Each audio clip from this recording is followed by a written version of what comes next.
Dan untuk mengetahui informasi lebih lanjut, pemirsa, kita sudah terhubung dengan reporter Widya Anggita dan juru kamera Hengki langsung dari kawasan Depok, Jawa Barat.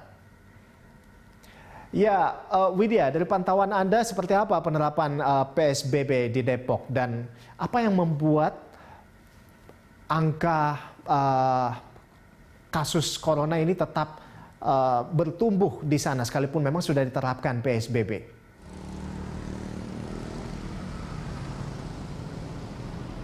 Ya, Rolando dan juga pemirsa, jika dapat dilihat dan menurut pantauan kami di salah satu checkpoint yang ada di perbatasan Jakarta-Depok sendiri memang dinyatakan oleh petugas terjadi penurunan pelanggaran dari baik pengemudi dan juga kendaraan yang memang tidak menggunakan protokol kesehatan. Namun di pemeriksaan pertama, yakni pada pukul 6 sampai dengan pukul 9 masih terjadi pelanggaran, yaitu didominasi oleh kendaraan roda 2 yang tidak menggunakan masker.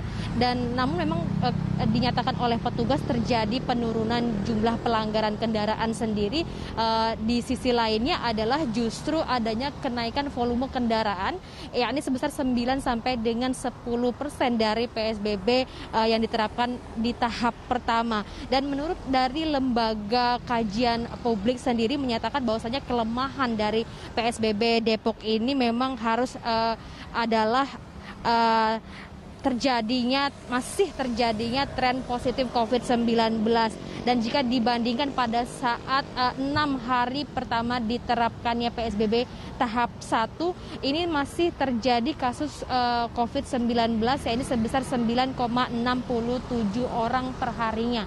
Kemudian ketika dibandingkan pada saat diterapkannya di 6 hari diterapkannya PSBB tahap kedua ini, masih juga terjadi tren kasus positif COVID-19 ya ini sebesar 9,16 orang per harinya. Dan tentunya ini dari PSBB tahap 1 dan juga PSBB tahap 2 ini terjadi penurunan angka yang cukup kecil yang dinyatakan oleh beberapa lembaga kajian publik sendiri. Dan juga secara kumulatif bahwasanya diterapkannya PSBB tahap ke-1 ini terjadi sekitar 24 kasus positif COVID-19. Kemudian pada saat PSBB tahap kedua di 1 pekan pertama ini justru terjadi 23 kasus positif COVID-19. Dan kemudian juga ini ada peningkatan khususnya pada PDP dan juga ODP aktif dan bahkan OTG atau orang tanpa gejala. Dan jika melihat pada lalu lintas di sekitaran perbatasan Jakarta-Depok ini masih cukup ramai sekali. Dan mari kita dengarkan tanggapan dari salah satu petugas yang berjaga di checkpoint perbatasan Jakarta-Depok, yakni AKBP Fahri selaku Kasubdit Gakum di Lantas PRJ. Sementara untuk total dari wilayah Polres Penyangga maupun dari wilayah hukum Polda Metro Jaya itu totalnya memang sekitar 41.000 pelanggaran. Masih didominasi oleh pelanggaran masker itu. Ya, roda 4, roda 2 penggunaan masker memang sebesar 21.000 itu ya, tetapi sekali lagi bahwa masih banyak didominasi oleh roda 2 gitu. Rata-rata alasannya mereka lupa untuk membawa maskernya gitu. Tetapi di beberapa checkpoint, di beberapa pos pantau memang kita juga sudah siapkan masker. Kita mendistribusikan dan menyalurkan juga bantuan-bantuan masker dari instansi-instansi terkait, termasuk juga relawan-relawan. Kita bagikan juga kepada masyarakat sehingga nanti mereka juga pada saat melewati checkpoint itu, seandainya ada beberapa orang yang tidak menggunakan masker, kita serahkan masker tersebut. Ya, itulah tadi Rolando pernyataan dari Kasubdit Gakum Lantas PRJ Polda Metro dan terkait dengan pemeriksaan di checkpoint perbatasan Jakarta Depok pada hari ini. Dan memang untuk PDP sendiri ini cukup meningkat juga, yang biasanya di PSBB tahap 1 dicatatkan ada PDP 27 sampai dengan 28 pasien per harinya. Di PSBB kedua ini turun sedikit sekali, yakni sekitar 26 sampai dengan 27 pasien per harinya.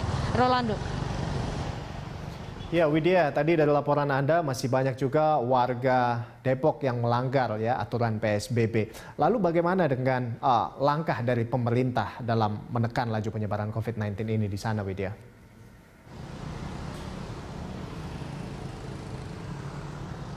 Ya, Rolando dan juga pemirsa, dari menurut beberapa lembaga kajian publik sendiri seperti Urban Policy memang menyatakan bahwasanya untuk di Depok sendiri ini PSBB-nya perlu dievaluasi dan seberapa efektifkah PSBB di tahap 1 dan juga di tahap 2 ini.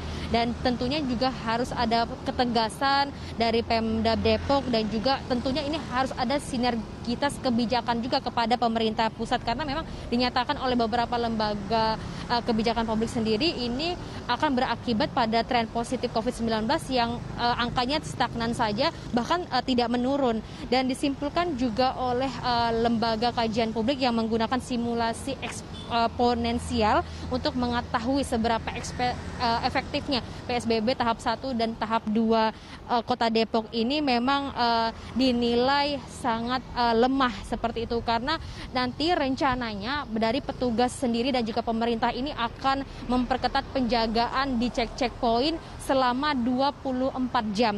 Karena memang untuk PSBB sendiri ini pola-pola pemeriksaannya sudah dibaca oleh masyarakat, ya ini pada pukul 6 sampai dengan 9 pagi, kemudian dilanjutkan lagi pada pukul 15 sampai dengan 18 sore. Dan tentunya pola-pola pemeriksaan ini dimanfaatkan oleh masyarakat untuk mencuri-curi waktu terjadi pelanggaran PSBB, dan untuk itu memang dari pemerintah Depok sendiri akan mempertegas dan juga petugas diharapkan untuk berjaga selama 24 jam dan juga ada petugas-petugas yang mobile tidak hanya di checkpoint juga di beberapa titik keramaian di Kota Depok. Rolando.